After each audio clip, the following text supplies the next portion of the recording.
Welcome back to Snap Academy. I appreciate all of our listeners, and I'm really happy that you guys have come back for our second episode. We are about to dive into some deck building and archetypes. I am Sterling, your host. Yeah, and once again, broadcasting live multiverse wide, it's me, AJ, aka Snap Daddy. Stoked to be here. Sterling, how's your week been? My week has honestly been pretty darn good. So some things with work have been going well. Just we have the fair going on in my community right now, so it's just an awesome time. How are you doing? I'm doing pretty good. Still, I'm amazed that it is Friday again because that's how it seems to go with a newborn at home. But been having a good time. Been trying to climb the ladder in Marvel Snap. But been I'm still at level 50. What are you at? How's things going for you in that regard? I am bouncing around level 64, 65. I think I'm a little bit more cautious on my snapping than you are, right? Yeah, we can get to that in a little bit now, because I think that I'll definitely learn a few pointers from that conversation. Now, before we get to our sub, we're going to talk about deck building, and then later we're going to get back to snapping. First, we want to talk about this patch, this mini patch that just came out. So what are your feelings on it, Sterling?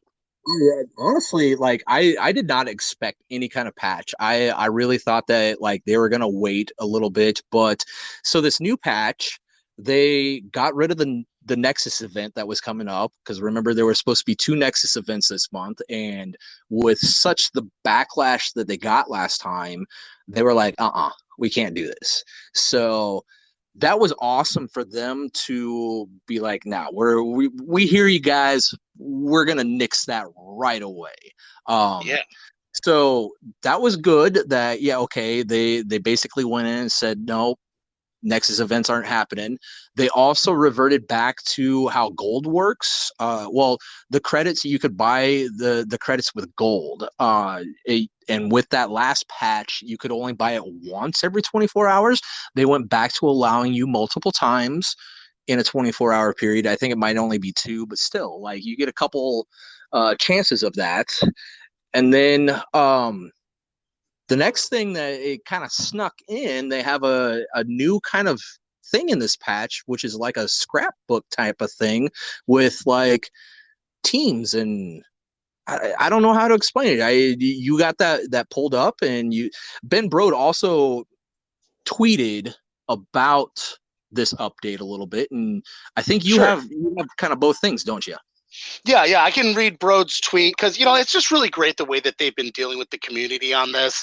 And then we can get into that weird little extra update. So here's the tweet. Hey everyone, we're still working on what our future monetization / new card plans might look like, but we know for sure they're not Nexus events. We were able to sneak out an emergency patch to disable all future Nexus events once the current one ends on Monday.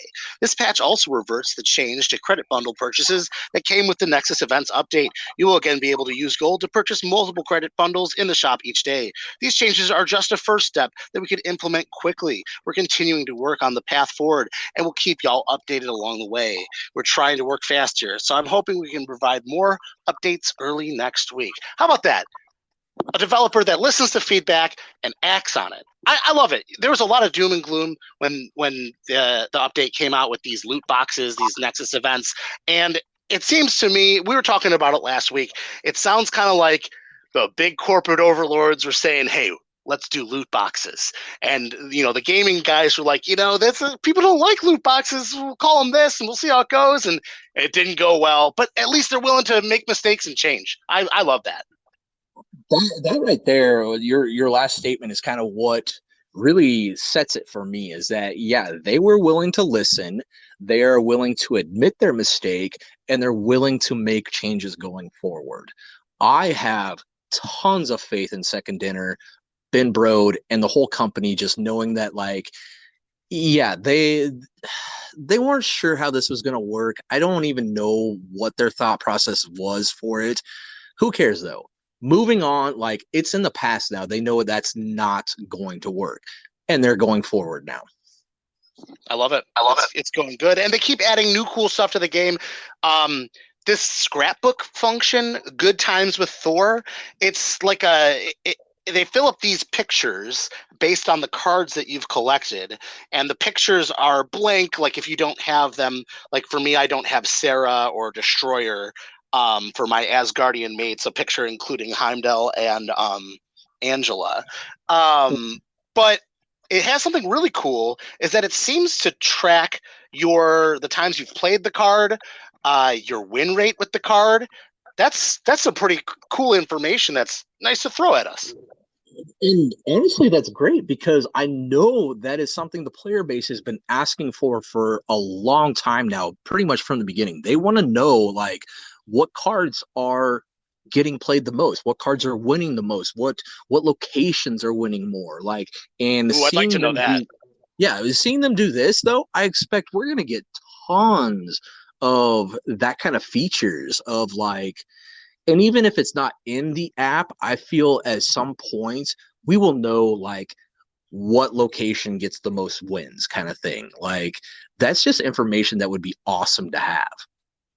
Oh, absolutely. And we can do an entire episode on locations because I've got a lot of opinions about them, because they are really what drive this game, and the RNG with the locations is kind of what makes the game, it's deceptively simple. It makes it seem like it's a normal mobile game that you can just kind of like pull up and chill on and, like make dinner for your kid or whatever.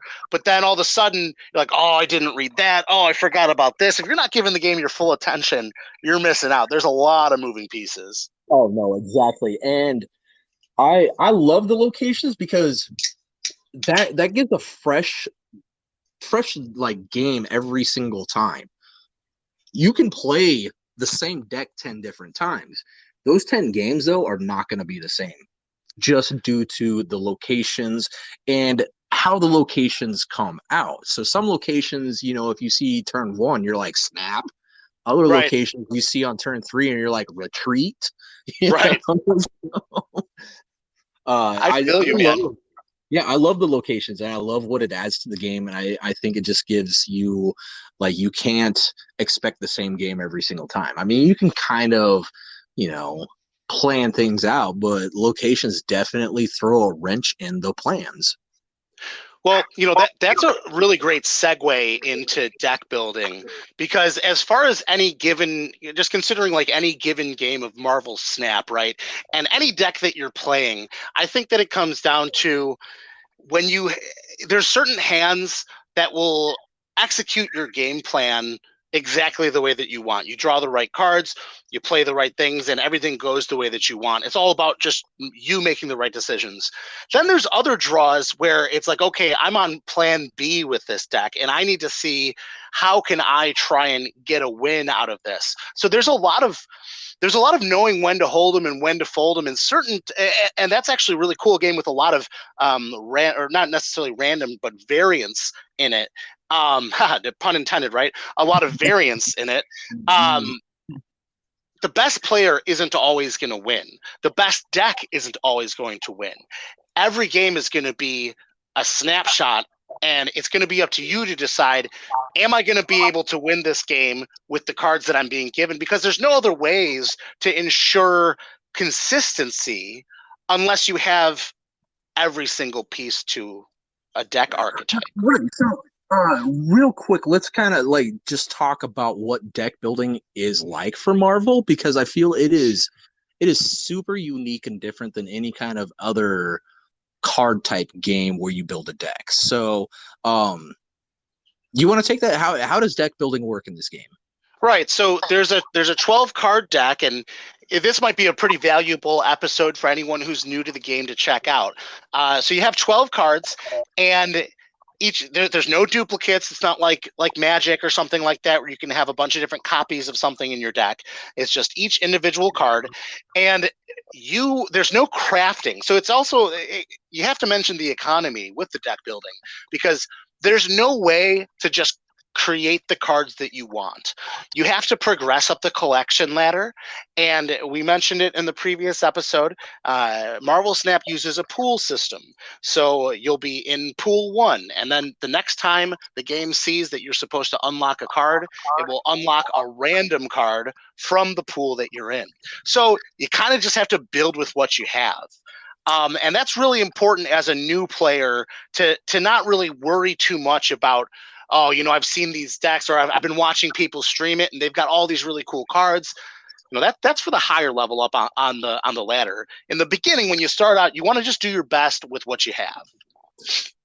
Right. Like I strongly would suggest any new player, the best thing you could do is look at all your gray cards, which are your common cards, the cards that have not been upgraded yet.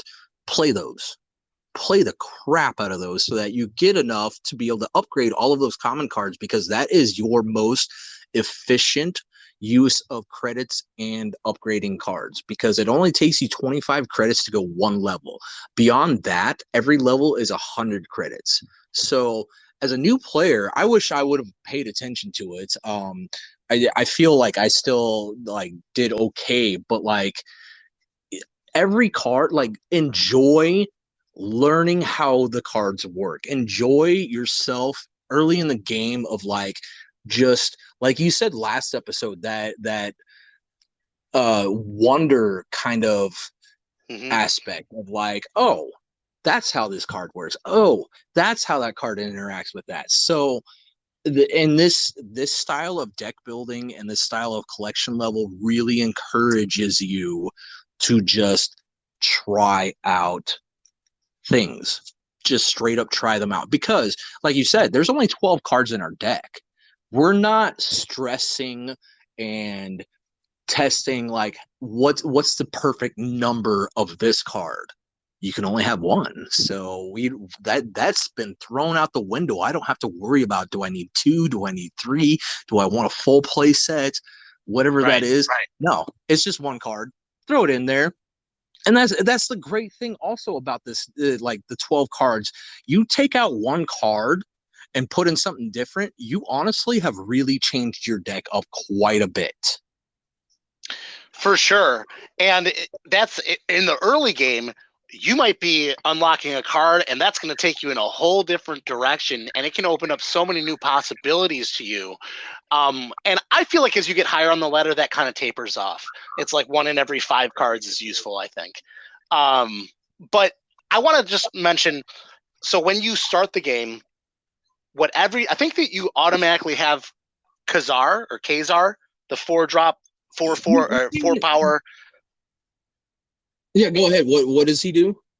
Yeah, so he's 4 power, 4 energy, and his ongoing ability is 1 cost cards you control get +1 power. So that was the deck that I started playing when I got into the game, because I'm always looking for synergy, because there's something to be said for a bunch of pieces that work together well, as opposed to a bunch of individually good things. So having a low collector level, seeing that was really the most synergy that I could have would be Kazar and a bunch of 1-drops, and I did pretty well. I'm sure you played this deck, right, Sterling? Oh, definitely. That was probably the first deck that I really looked into and was like, oh wow, this seems like this was honestly before Nova Carnage really hit the scene. It was out there, but people weren't on top of it. And this is before Nova Carnage actually got, their nerfs and whatnot. But with Kazar, yeah, the minute I saw him, I was like, how many 1-drops can I honestly run in a deck? And I ran a deck with 8 1-drops for the longest time, and Kazar. Yeah. And it was just rocking. It was doing so good. But things have changed since then. You still want to early game or early collection level, Kazar is still super, super strong. But you have to be aware of those counter cards. And I think they've done really well in putting good counter cards early into the pools as well. So we're talking about Kazar and all the one drops. The big counter to that everybody actually plays quite a bit is Killmonger, who kills all the one drops. Every one drop, yours and your opponent's. Yep, for only 3 energy, and he has 3 power. So it's something that if you've never seen it before, it's just going to decimate your entire strategy, and it's going to be very difficult to progress with that strategy unless you give it more thought. It doesn't make the game. It doesn't make the one drop deck unplayable. It requires a little more finesse. You might want to run cards like armor to protect your cards from being destroyed, or you might want to run Professor X. Or we're talking you hold all your cards. You find a way to play from the back foot, so your opponent reveals all their cards first, and you hold all your one drops to the last turn, and you drop them on the last turn. So it doesn't invalidate it entirely. It just makes it way more difficult to play. Right. And that eventually became a strategy that a lot of people understood. And I think that's something unique about this game is that, when you think about something like Magic, you kind of play on curve, right? If you're not playing a 1-drop, 2-drop, you're way behind in Magic. Whereas in this game, if you skip turns 1 and 2, I'm going to assume you're playing Nokia on turn 3 then. Yeah. Or Wave, or and you're going to just drop a bunch of big dudes later, or dudes that put out multiple things in different places like Doctor Doom, and just cards like that. This game doesn't force you to play on turns 1 and 2. I really feel though you do need to start playing on turn 3 and beyond, and you better be playing making up for not playing turns 1 and 2. But that's what's so unique about this game.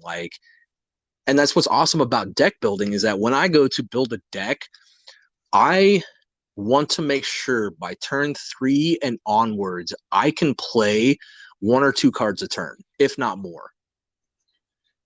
Right. Thinking about how your costs combine. On turn 5 or on turn 4, can I play 2 2-drops? On turn 5, can I play a 3 and a 2? On 6, do I have a big 6-drop, or maybe I've got 2 3s that I can play? So that's very important to keep in mind. Right, because I've heard a lot of people talking about what's your mana curve? What's your mana curve? And when people mention mana, that's your energy. That kind of comes from the Magic kind of community because that's what they use as mana. But I don't think anybody really has a solid answer to that, and I don't think Marvel Snap gives you enough to have a solid answer. This is such a unique style game that you can. I've faced numerous decks where I'm like, oh, you didn't play anything on turn 1, 2, and 3, and then here they're playing something on 4, 3 things on 5, and 2 things on 6, and I'm like, whoa, you kind of came out of nowhere. So, I think talking about your energy curve is a little different in this game. Like I said, I feel as long as you look at your deck and you can play 1 to 2 things on turn 3 through 6, you should be pretty solid. Yeah, I feel like also the game is a lot about information. It's a lot more about information than you realize, and that's why holding off on playing turns 1 and 2 isn't necessarily bad. You get to see where your opponents are going. You get to kind of get an understanding what deck are you playing against, and that's actually why we're doing this episode, to try and give you, the listener, as much information as possible, because we, being involved in this beta test, we're pretty casual, aspirational players, but we've seen it all, so we know what's going on here, and we're just trying to impart this information to you. So I want to go over some of these archetypes now. Sterling, you were mentioning Nova Carnage, and the reason why Nova had to get nerfed is because that's all it took was Nova and Carnage to put into your deck, and you would get an amazing effect when Nova is so it's a 1 cost, 2 power card. Its old text was when it's destroyed, plus 2 power to each of your other cards. That's been changed to plus 1 power. This is no longer just plug into any deck you want. There's an entire deck that it goes into, and that's the Destroy Sacrifice deck. This is going to see things like Nova, of course. You're going to see Wolverine. He's a 2-cost, 3-power. And if he's destroyed or discarded, you play him to a random location. Carnage. When you get later in the pools, Venom. Venom is a 3-cost, 1-power, and when he his on reveal destroys all other cards at the location, but he gets their power. And then you're playing other cards like Winter Soldier, or rather, sorry, it's Bucky Barnes, that when it dies, it becomes Winter Soldier, a 6-power card. So there's a lot of things, and ultimately, Death. Have you been playing with this archetype at all? I have been playing with the archetype. Unfortunately, I don't have Death, but I did get Deadpool. So Deadpool, that's what I left out. Yeah. Yeah, Deadpool is a 1/1 that when he's destroyed, you double his power. So if you return him to your hand. And return to your you return him to your hand. So you end up at some point you're gonna have a Deadpool that is like a 12 power 1 cost, 20 power 1 cost. Like I've seen him huge before. And that's the thing with this destroy archetype, is that there are a few different variations you can go with. Clearly, when you're in pool 1, you're going to play Nova Carnage, and that's still, I think, a good deck. Even with his nerf, I still think, especially in pool 1, that's a great deck to play. You're going to climb the ladders with it as long as you play smart and you snap smart. We'll get into snap strategies here in a bit, but and that's what's awesome about this game, is that, like, okay, I don't have Death. What can I still play though? Oh, Deadpool, he's a pretty solid. Like, I would still throw Death in my Deadpool deck as soon as I get her, but right now, I'm not like upset I don't have her. It would be a great addition, but I'm still winning games with that deck. Exactly. And that's the pool system, is that you just got to make do with what you got. I'll tell you, so I have Death, and what I've been doing is still playing Moon Girl. Moon Girl was also nerfed. It was a 3-cost, 3-power that duplicates your hand. Now it's a 4-cost, 4-power. But what I was doing is, destroying a bunch of my own stuff, also playing Yondu, because Yandu's a 1-cost, 2-power. On reveal, it destroys the top card of your opponent's deck, which counts as destruction for Death. So I would play Yondu, so when I sacrifice him, he counts as 2 cost reduction for Death. I should mention Death's ability, so she is a 9-cost, 12-power card that has the cost reduced by 1 for each card that was destroyed this game. And now that's your cards, their cards, anything. So what I was doing was I was playing that and Sabretooth, a 3/4 that when it's destroyed gets returned to your hand and has 0 cost. And I was duplicating hands with Death and Sabretooth, 0-cost Death and 0-cost Sabretooth. And then on turn 6, playing America and putting Death in different places. And things were getting real. That was fun. It was really popping off. Ultimately, though, I kind of feel like this sacrifice destroy deck, I feel like it's really fair. It's like not broken.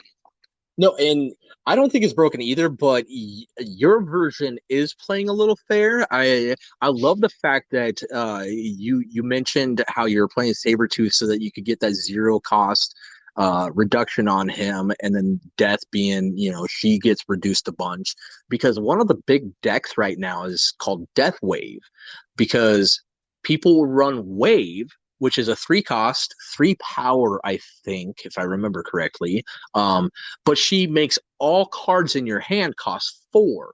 Well, if you play Wave on turn 5, and Death has already been discounted like 5 or 6, now she, like, all you have to do is get Death discounted by 4. And you play Wave on 5, now Death is a 0 cost, because even though Wave will put her at 4, Death then looks at everything and goes, oh, wait a second, bunch of destruction stuff, I got to reduce my cost even more. So now you're playing Death and another, like, 6-drop, which is now 4 cost, on turn 6.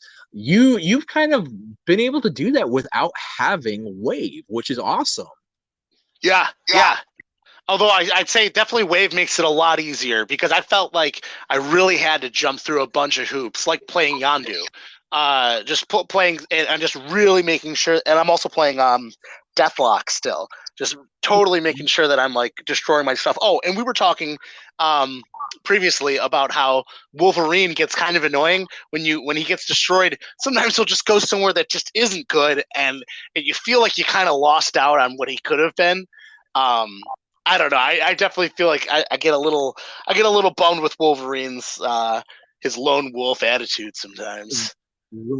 Honestly, I have pulled Wolverine out of a lot of my decks just because that random placement has actually screwed me over numerous times, and I could like he could have not even gone anywhere and I would have won the game. The fact that he goes to a certain location though is what lost me the game. Um, and that's just annoying. I was done with that. Like there's already enough RNG in the game that I don't need extra RNG to kind of be like, yeah, you could have won this, but you didn't, you know? Yeah, that hurts. That's kind of why I stopped playing Scarlet Witch because, it'd be like, I don't like that location, and then you change it, and it's like, okay, now that's worse for me, and I lose. Darn. Cool flavor though, right? She does what she wants, I guess. Yeah. So yeah, and that's kind of it's interesting how like yeah the progression of evolution of the destroy deck. You start off with pool one, you're playing a bunch of one drops, Nova Carnage, Kazar, and then all of a sudden in pool three now you're playing nothing like that. You're still playing a destruction deck, and it still plays very similar, but you have now updated with death, updated with all Deadpool. Yep. Deadpool, all those pool three cards. Pool three really does change things, but um, it doesn't mean that your pool one and pool two stuff isn't good. So, because honestly, when I look at a lot of my decks, I'd say usually 9 to 10 cards are pool one and two. I'm only running 2 to 3 pool three cards in most decks. You're right, because I mean, in my case, I don't have that many playable pool three cards for any given deck. Mm-hmm. So I want to move on here with the archetypes. Stuff that you destruction. So yep. So that's good to keep in mind. Another one that you'll see more as you get higher up the ladder is the movement deck. Now this is going to be a deck that uses the main combo of it is multiple man. It's a 2-cost 3-power card that when it moves, it leaves a duplicate behind. So what you do is you play multiple man and then you hook them up with Hulkbuster, because Hulkbuster becomes part of when it on reveal it merges with a random card, so you control that RNG by making sure that multiple man's your only card at a location. You play Hulkbuster. It costs 3. It has 4 power. It merges with multiple man, who then becomes a 7 power, and then you do fun stuff like move him around. You can move him around by, for example, you could play Iron Fist, a 1-cost card that has 2 power that on reveal, the next card you play moves 1 location to the left. So if you've got a multiple man sitting there, and let's say it's turn 3, you play multiple man with 2 cost, or you pay 2, and then you play Iron Fist. The next turn on turn 4, you can play your Hulkbuster or come up with a better sequencing of plays that I just outlined. And then once the Hulkbuster merges with multiple man, Iron Fist ability knocks him over to the left. You could also do stuff like Doctor Strange.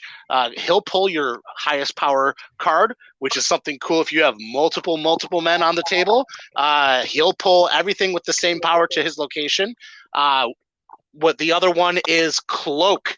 Cloak is a 2-cost 4 power. Anybody, your opponent's cards as well, can move the next turn, can move to that location.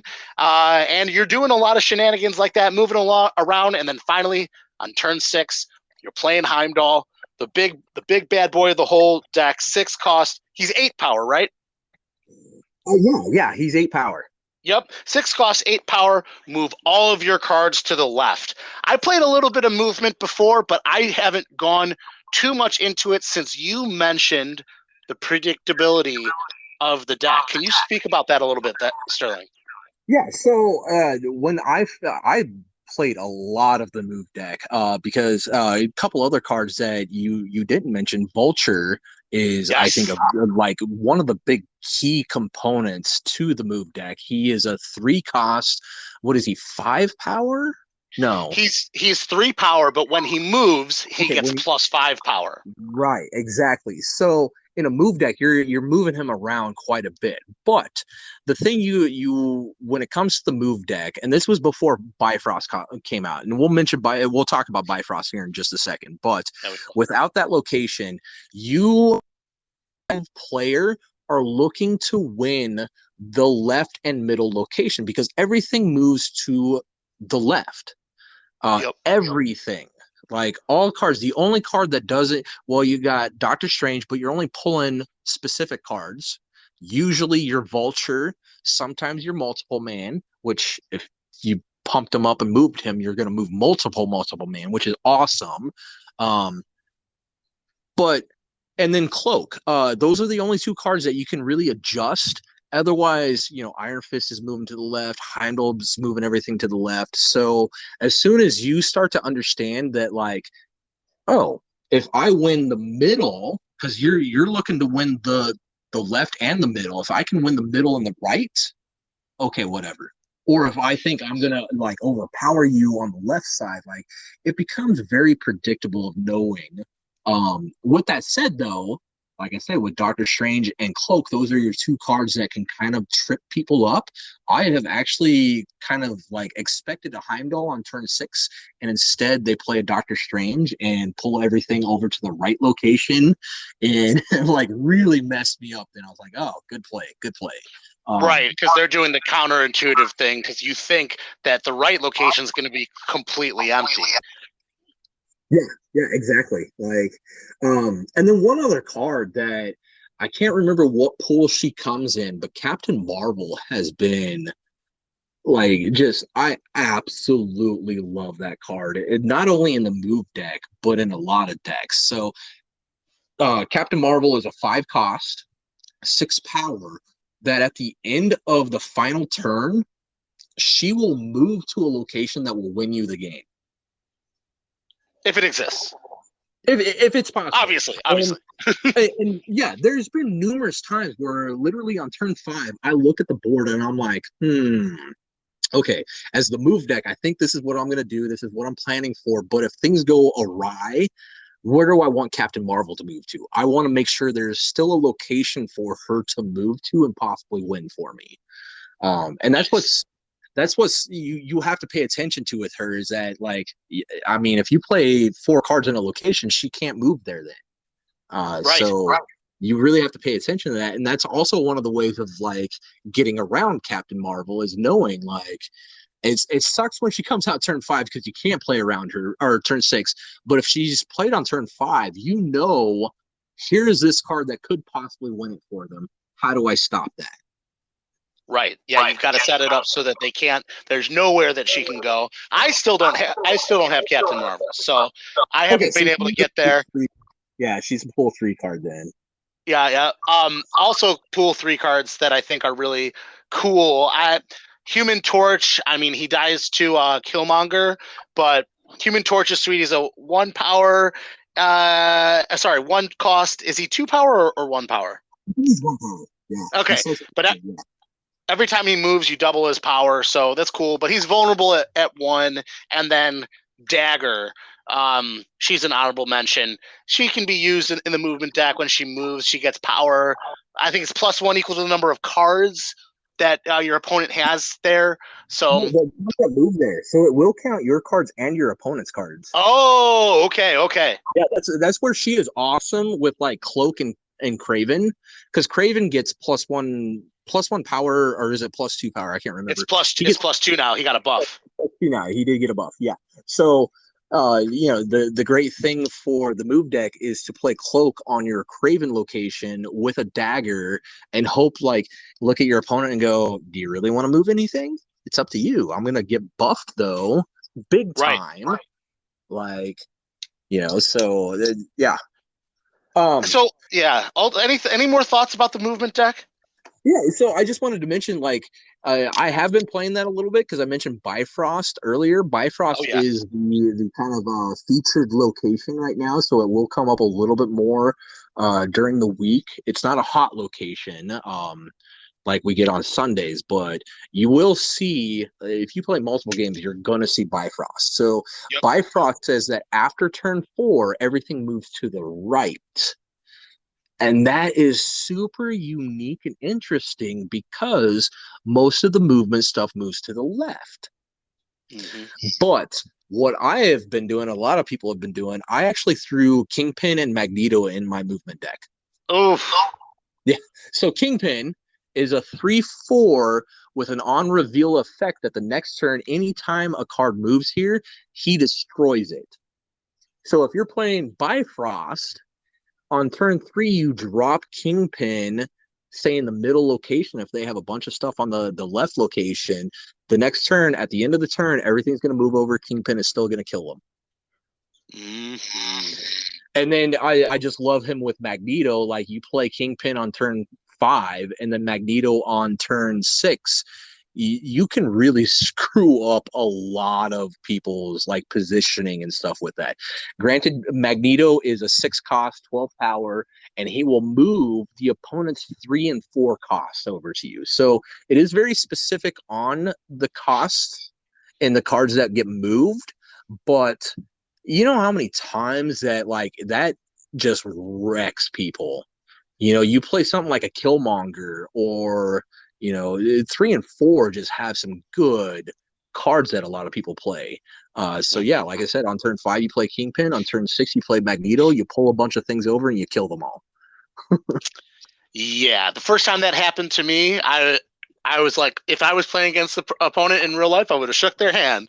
I said, "Wow, that was pretty cool. I was not expecting that." Yeah, So yeah. there's that wonder, there's that exploration of the new game, and like, just you don't know it until you experience it, and also the landscape. It's a pretty fledgling as far as information goes. So that's why we're here. That's why we're doing it, right, bro? Right, exactly.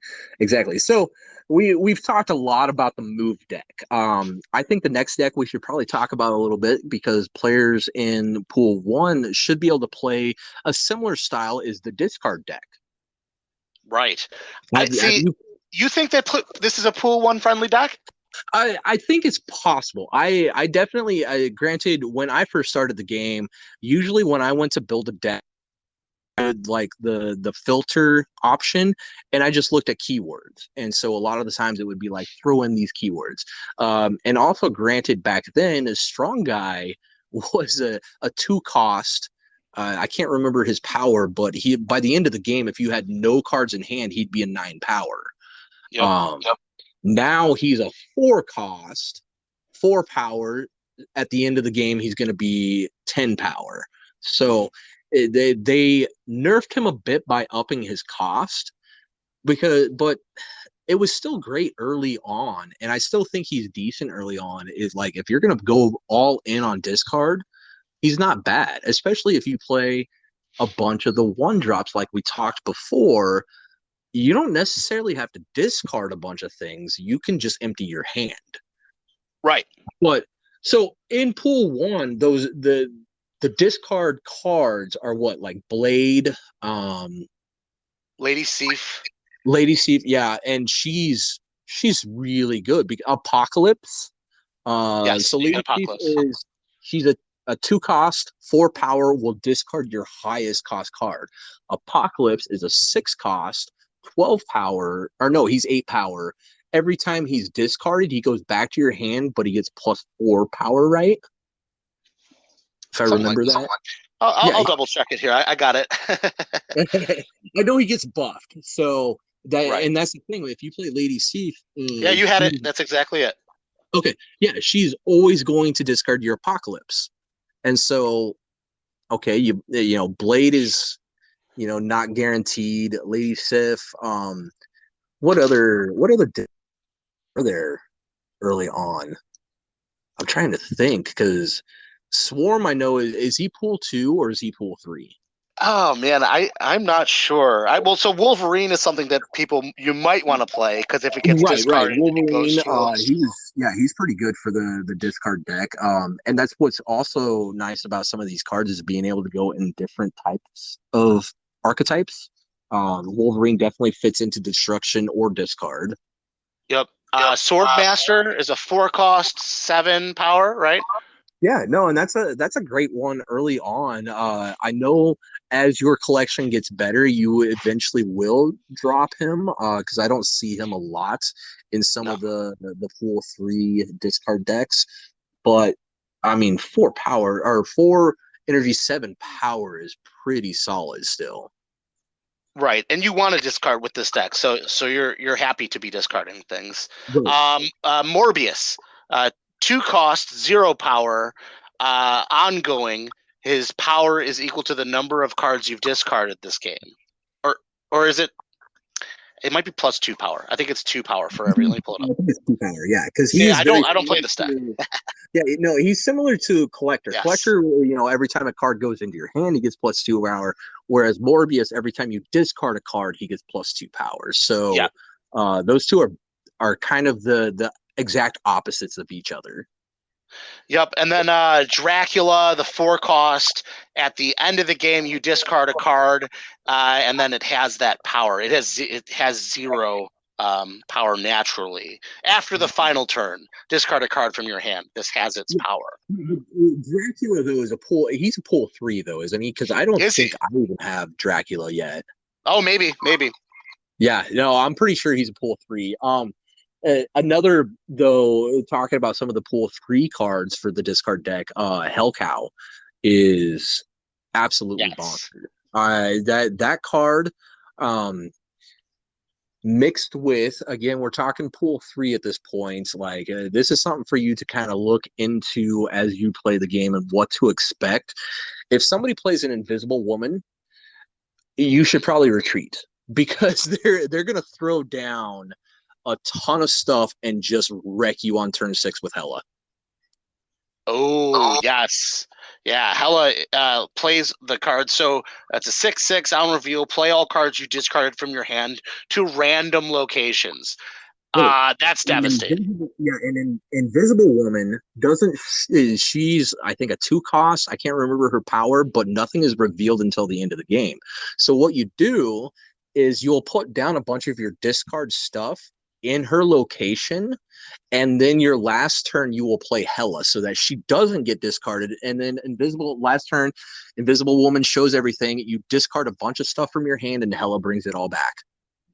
Yeah, that is pretty dope. Another one that is really sweet that you'll see mid game. Ghost Rider. It's been nerfed, so it has 4 cost. It's has 3 power on reveal. Bring back one of your discarded cards to this location. So that's kind of sweet. Let's say you got Infinite, you got Lady Sif. You play her. She discards Infinite, and then Ghost Rider brings a 20 power card back to your side of the table. That's pretty sweet. Yeah. I was lucky and actually got Ghost Rider very, very early in my pool 3, and so I had him when he was still a 3 cost. So yeah, to turn 2 go Sif, turn 3 Ghost Rider, bring back Infinite. Like I had many people just retreat right off of that because you're not winning that location. The problem though is that a lot of the times I didn't have a good way of winning a second location. So Yeah, sure. Um, but that's still a lot of power to put down. And even with his so-called nerf, I think Ghost Rider still he is solid. He is a great 4 drop. I still run him and stuff.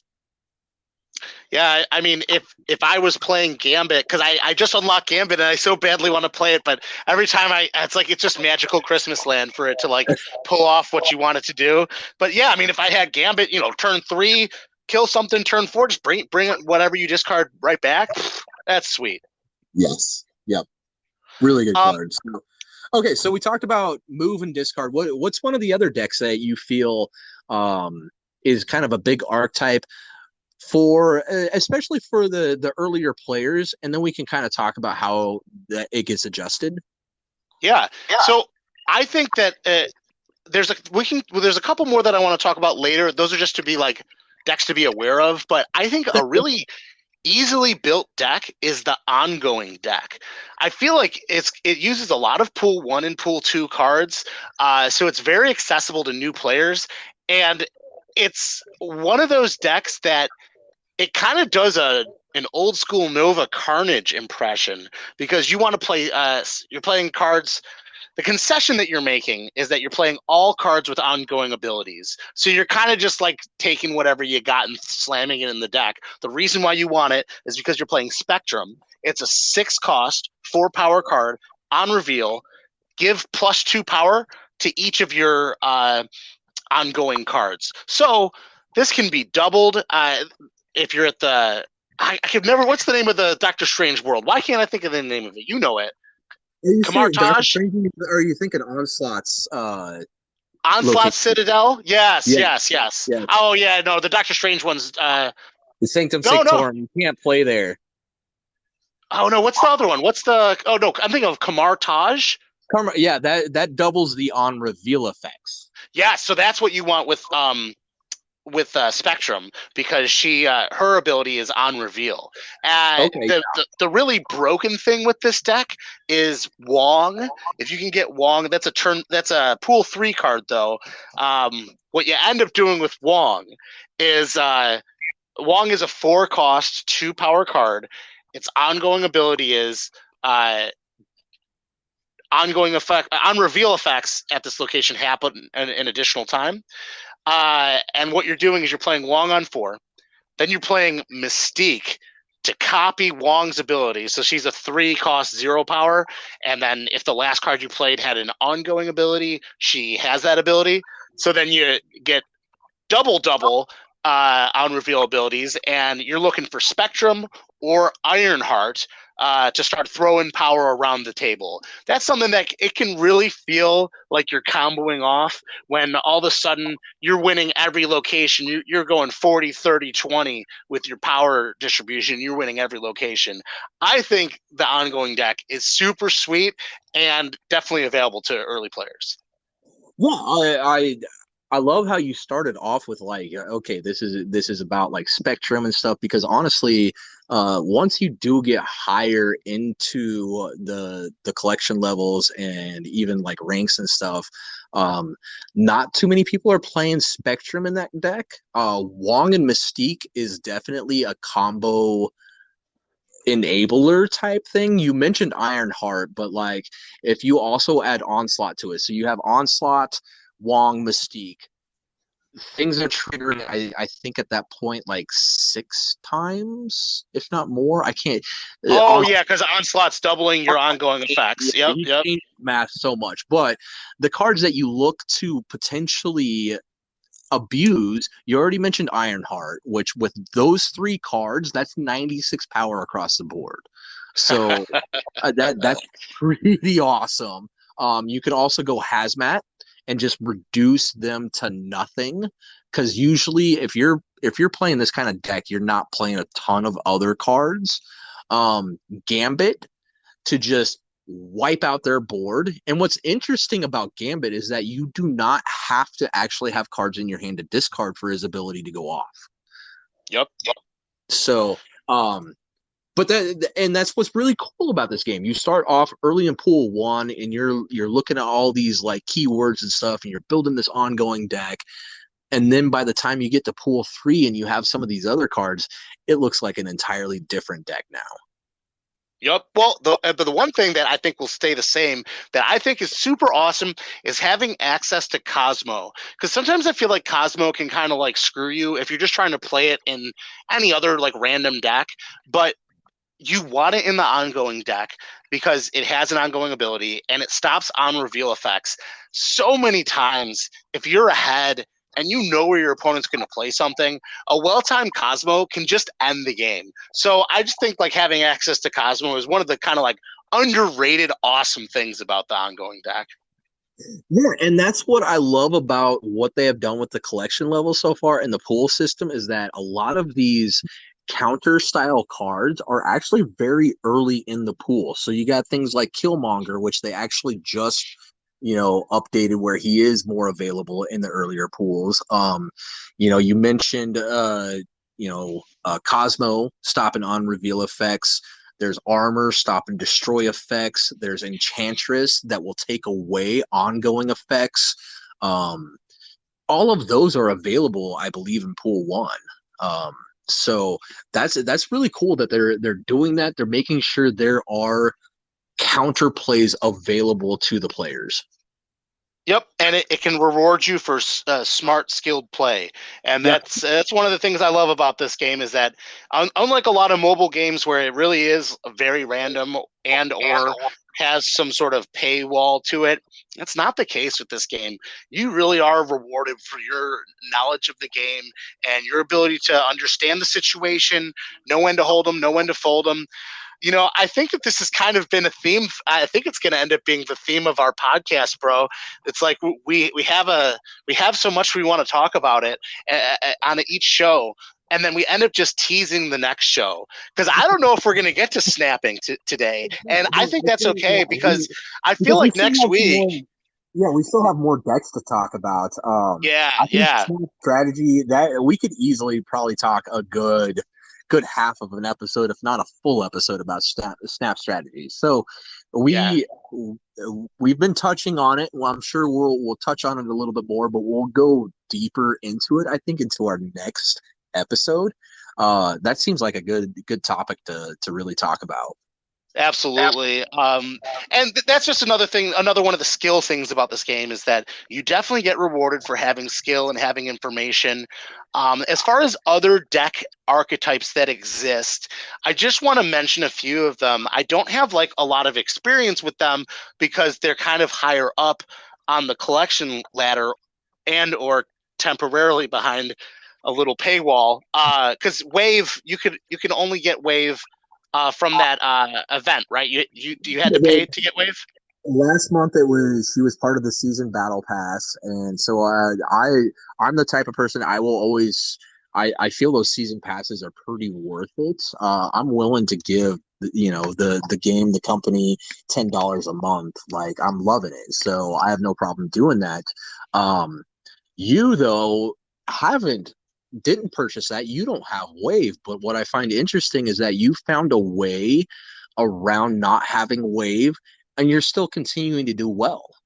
I'm moving up there, man. And so is Wave going to be unlocked later for players that didn't buy that premium pass? Yeah, from what I heard, any card that is in the premium battle pass, season pass, whatever, 2 months later, so granted it's 2 months, and this is where some people have complained, but she's eventually going to be available. They're going to put her into that pool 3. Same with Jane Foster.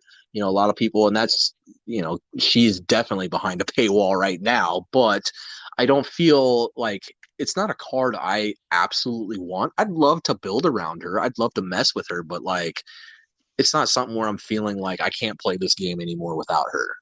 Wave is much better. And so Wave is part of this ramp deck, like a deck that will increase the amount of available energy you have each turn. So important cards in that are Wave, Psylocke, and Electro. All cards I do not have, but the entire gist of the deck is you play those cards, you get more energy, you play big, beefy dudes, and you profit. So just keep your eyes out for that. But I feel like that is super powerful. That's very high up on the ladder. What else? And about that deck, because it is really popular. Wave is awesome. And because of those big boys, I'd strongly suggest people to constantly look at Shang-Chi. Shang-Chi is a four energy. I think is he 3 power or 4 power? 3 power. 3 power. Okay, but he destroys anything that is 9 power or higher at the location. Not just one thing, everything. That's right. So when you run up against the infinauts of the world and the deaths and the apocalypses, it's good to have. Yeah, so if somebody does nothing on turn 5 and you're sitting with a Shang-Chi, you better snap. You're going it's turn 6, and we'll get into that snap strategy later. But they are playing Infinite. The thing is, you now have to guess where they're playing Infinite, but your Shang-Chi can destroy them. And so that's where I also loved, what was it, Monster Apocalypse, that puts out a 9-power monster. Yeah, Monster Island. Yeah. Monster Island, that's right. If I'm playing Shang-Chi and that happens, and I have Shang-Chi in my hand, I'll probably snap. Yeah. Yeah, because you I know that have, you'll be able to take that away from them. yeah, I could take 9 power away from your board, keep my 9 power, and increase my power. For sure.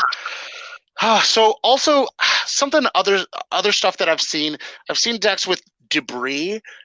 On reveal, she puts a rock onto every location, and then hazmat and then I think they're also using like Green Goblin and Hobgoblin to kind of fill up your side, and then also Black Widow, which is super annoying. I think the card might need to be nerfed. I don't know. Just 2 cost, 1 power. When on reveal, you put a Widow's Bite into your opponent's hand. It's a 0/0, but your opponent can't draw cards from their deck when it's in their hand. So essentially, they skip their next draw step. And then they have to put something down on the table to take up space, and then you're hazmatting all this stuff, making everybody lose power, and they're going into negatives, and you're winning locations with like -2 power or like 0 power. Yeah, no, it has become one of the most annoying decks I have faced so far. I haven't faced it too often, and I'm still trying to figure out a strategy of how you actually come back from that. Because if they're constantly just putting down annoying things, I've even seen like Scorpion in the deck, -1 to all of your cards in hand, and then Green Goblin, Hobgoblin, Debris, and they're giving you just a bunch of crap stuff, filling up your board, and you have very little space to play things. It is, I think the deck that does best against it is going to be the Destroy deck, because you can easily throw down like a Carnage, and okay, big deal, that Widow's Bite, now I get +2 to my Carnage. Doesn't hurt it as much, but all the other decks, especially like the move deck, like you have no room. Right, you can't move if you're filled up. So that's definitely a super powerful deck that I haven't been high enough on the ladder yet to experience much of, but it's definitely something to look out for. Also, there's this Armor Professor X Destroyer deck where you just kind of like win one location somehow with Professor X, and then you win another location with Armor and Destroyer, and that's how you make sure that none of your cards get destroyed with Destroyer, by having them under the Armor shield or under the Professor X shield. Well, you can also run Cosmo too in that deck, so that when you play Destroyer into the Cosmo lane, he doesn't destroy everything else. Oh, That's yeah. a super annoying deck. The problem I've ran into that deck with is that it's really, really easy to win one location. It is not that easy to win 2 locations, though. Yeah, especially when you're worried about all your stuff getting destroyed. Because I love Professor X. I think it's so sweet. I've been playing him a lot in my little Jank Rogue deck I'm playing right now. And it's like, if you kind of have an idea of where to go with it, also can dictate where you'll play him and people just won't expect it. Also, sometimes you'll stick Professor X and you'll be winning the location, but then somehow they find a way to buff their team through other effects, and then you just end up. Yeah. So I feel like Professor X takes a lot of practice to get right. Right, and what people need to understand, especially newer players now too, is that Professor X will lock down the location, but it doesn't stop the cards from getting buffed. And that's what I've noticed, especially in like these Destroyer decks, they will still run Nova. And so you might think like, oh, hey, we're tied here, or I'm winning here. And then they play Nova, and then later on Destroyer, and now everything in Professor's location is buffed, and you can't do anything. Right. Yep. So that's definitely something to keep an eye out for. And like, if you see your opponent kind of like not doing a lot and like hiding behind Armor and hiding behind Professor X, get ready for that destroyer to hit the table. But like you said, it can be kind of hard to win 2 lanes with it, and also it's kind of hard. I think it gets super punished by Gambit. If you're counting on having 1 card worth 15 power, unless you're playing everything super smart, it can definitely get punished by that. So just another deck to look out for. No, definitely. You need to be aware that it's out there. I wouldn't say it's one of the top tier type decks. Like I'm more scared of other decks, but it is a deck that can steal some wins for sure if you're not prepared for it. Yep. Another one is the Mr. Negative deck. I don't know. It's so hard to be consistent with decks that require 1 card to pop off, because if you don't draw it, then you're relying on your plan B, and sometimes it's just not good. So the Mr. Negative deck, it's a 4-cost 4 power. On reveal, it inverts the power and cost of it switches the power and cost of all cards in your deck. So you're playing stuff like Iron Man, it's 5 cost 0 power. You're playing stuff like everything that's got 0 power. Zola, you're playing all those crazy things. And so the plan is to play Mr. Negative and then have some crazy turn where you drop a bunch of 0-cost things. My issue with the deck is that I would like to see Mr. Negative do that to everything in your hand and in your deck and your hand, because you got your hand full of stuff and Mr. Negative flips and it's like, well, I have Iron Man and Zola in my hand and they still just cost 5 and 6, so I'm not gaining anything from this strategy here. That's been my experience with it. It's a tough one. I haven't gotten Mr. Negative yet. I would love to get him. I think it'd be a fun deck. I do have things like you mentioned Iron Man. He has to go in because now 5-power Iron Man and he's already doubling it. So he's a 10-power Iron Man for 0. That is uncalled for. So, yeah. But yeah, he is a very inconsistent style deck, but also when it does pop off, you're not expecting it because then they're gonna play things like Taskmaster as well, and like you mentioned Zola. So Zola will destroy something, but then put 2 copies of it out in the other locations. But yeah, it is a inconsistent deck, but it is still very, very solid deck. And be aware, if somebody plays Mr. Negative on turn 4, you're gonna get wrecked on turn 6 if you're not prepared for it.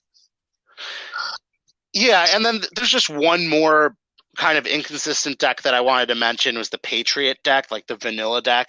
Patriot has the ongoing ability that all cards with no abilities you control get +2 power.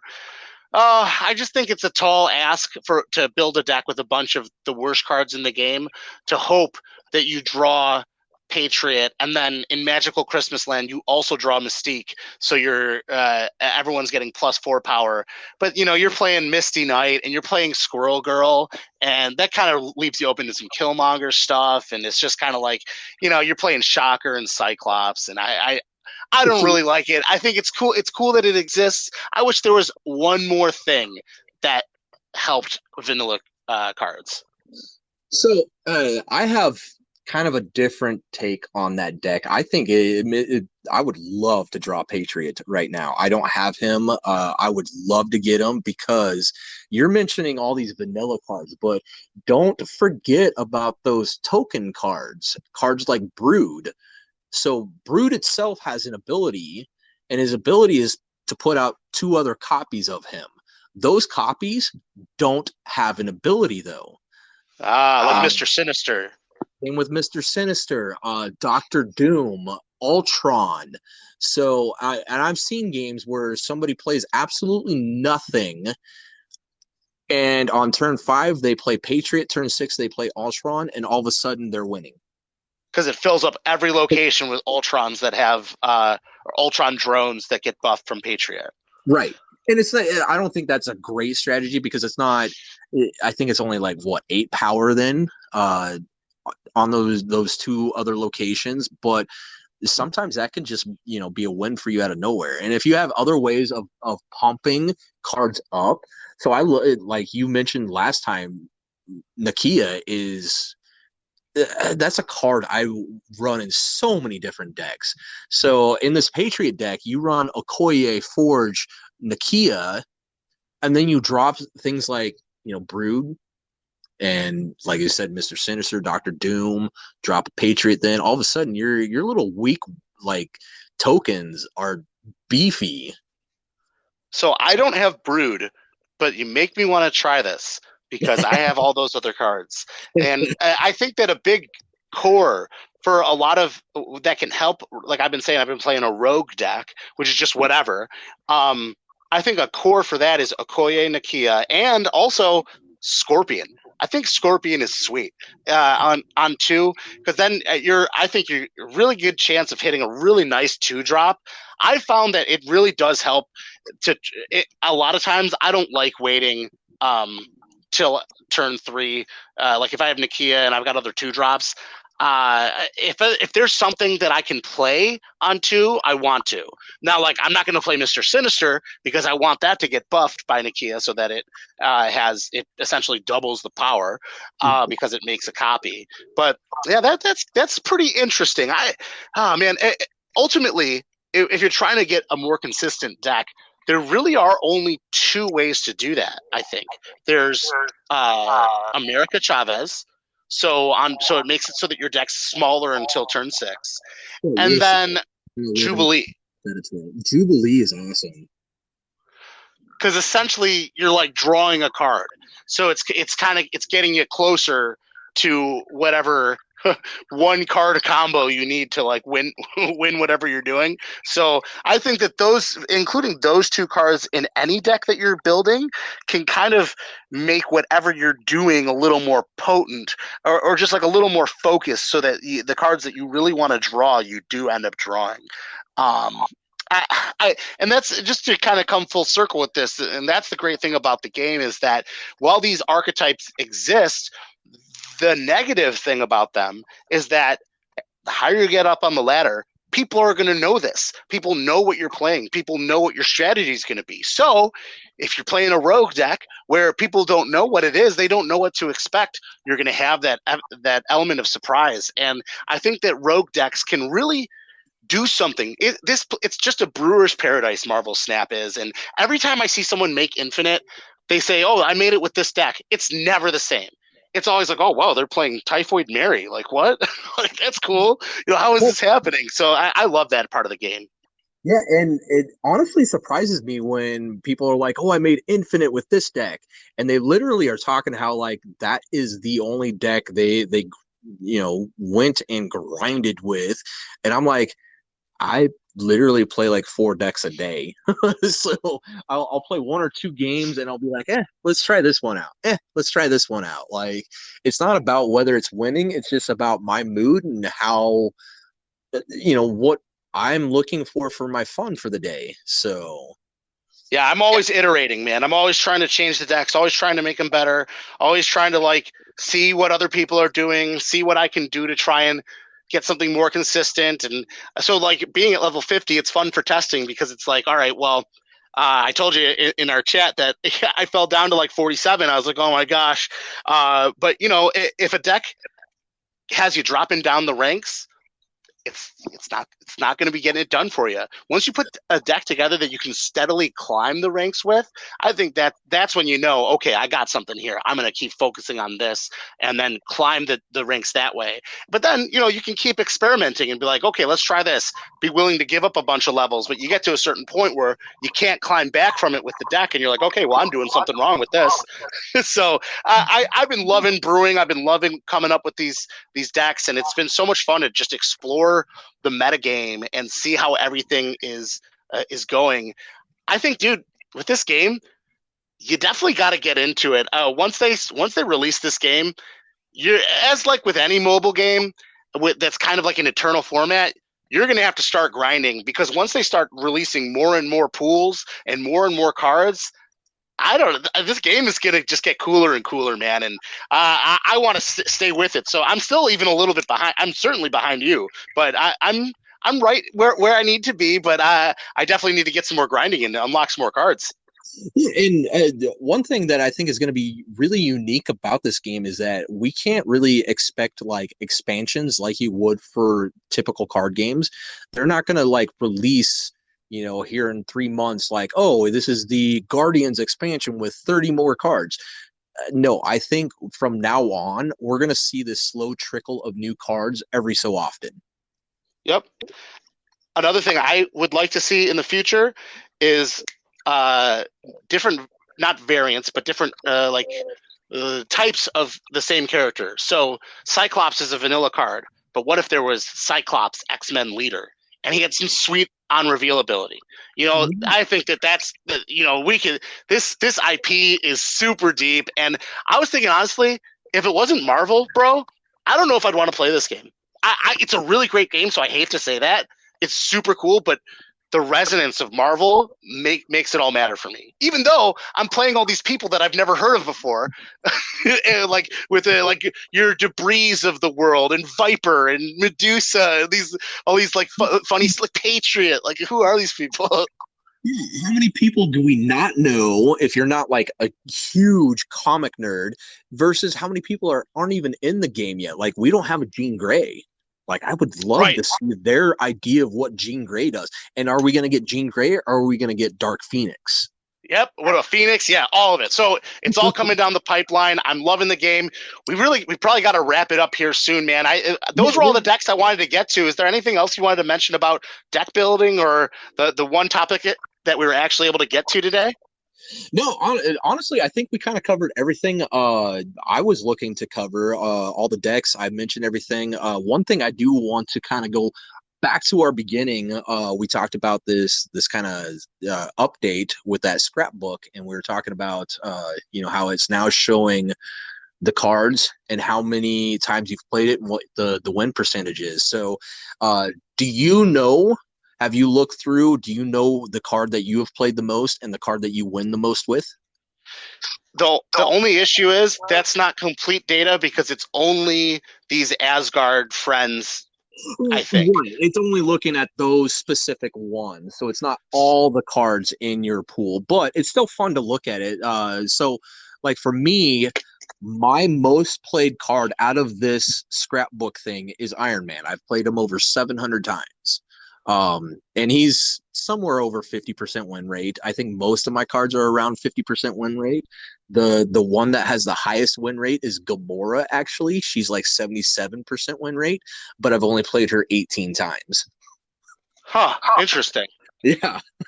Yeah, so I really don't play a lot of those cards. So I didn't even really pay too much attention with those stats, but it's definitely a cool feature. It's just kind of weird to see like a feature that doesn't like give you anything other than information. So that's just like, oh, okay, that's interesting. Like, what a cool thing, I guess. No, and I know a lot of players were asking for it, and honestly, in a lot of the other card games that I play, like Legends of Runeterra, I love going back through and seeing like, okay, what was my win rate with this deck? And I think eventually, like seeing this, I think they're going to come out with more stats for us, more ways of tracking those kind of things, and I think that's going to be just nice to know, like what is the most played card, kind of thing, you know? Yeah, and they need to have that data too, so that they can know when things are getting out of control and they need to rein it in. So I would definitely like to see that. They've been pretty transparent with everything so far, so I just expect more and more good things from them in that department. Yeah, I'm pretty happy with how things are going so far. We had a little snafu with the Nexus event, but they have made it very clear that they understand they messed up and they're moving forward. So I'm happy with where the game is sitting right now. I think it's very solid for a beta. I don't think they're actually going to release it anytime soon, though. I think they still need more data, especially with what just happened with Nexus events. I think they really want to like slow down and take their time and figure out what is best. For sure. And yeah, the communication is great. I'm all about communication, and it's just great to be on the ground floor of this with you, brother. I'm having a good time, man. Yeah, me too. So I guess it's time to go ahead and wrap it up. I really appreciate all of our listeners tuning in this week. Next week, like we already mentioned, I think we're going to talk snap strategies because both of us really wanted to kind of get into it, but we knew we just didn't have the time today. So I think we're going to spend some time next week talking about when to snap and when to, retreat. Yeah, and maybe locations. Yes, I think that's going to be a pretty important factor into snapping as well. So yes, we'll talk about some locations, the locations that you might want to snap early on. Sometime, and we'll get into it next week. But something to Dope. look forward to. Awesome. So, AJ, I really appreciate you being my co-host. Again, I really appreciate you listeners. Definitely tune in next time. AJ, do you have any closing remarks? Just want to say thanks to the listeners. Make sure to like and subscribe. Love y'all, and we'll see you next time. All right. Awesome. AJ, thank you. We'll see you guys next week. Peace.